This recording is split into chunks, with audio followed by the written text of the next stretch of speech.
Шалфей. Само слово успокаивает. И именно так оно действует на женскую гормональную систему, особенно в женские дни.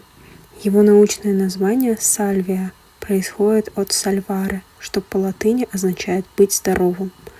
Листья шалфея содержат 1-2% эфирного масла, в котором имеется до 50% туиона, салвиола, борнеола, пинена, циниола и других, а также смолы, горечи, кислоты, алкалоиды, флавоноиды, дубильные вещества и другие, благодаря чему шалфей обладает противовоспалительным, вяжущим, кровоостанавливающим, дезинфицирующим, мягчительным свойством.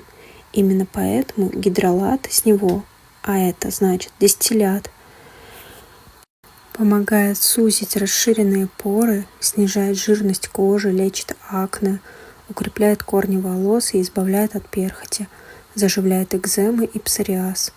Им можно полоскать ротовую полость при воспалении горла и десен, при катарах дыхательных и пищеварительных органов, при мокроте, промывать труднозаживаемые гноящиеся раны. От морщинок полезно умывать лицо и шею настоем листьев шалфея. Можно использовать вместо дезодоранта. Эффективен от целлюлита. Применять при атеросклерозе, особенно в климактерический период у женщин. Кто однажды познал аромат шалфея, никогда его не забудет. До того он сильный и запоминающийся.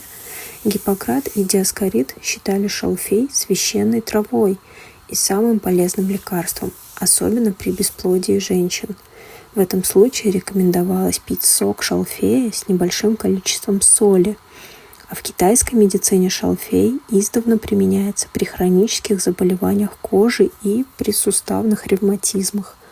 В древней поэме «Ода Измена» о свойствах трав про шалфей говорится: «Матки он зуд унимает, а также и члена мужского, если согреть их вином, в котором шалфей отварили». А вы знакомы с шалфеем лекарственным? Я влюбилась в него, когда в детстве мне давали леденцы шалфеевые от кашля.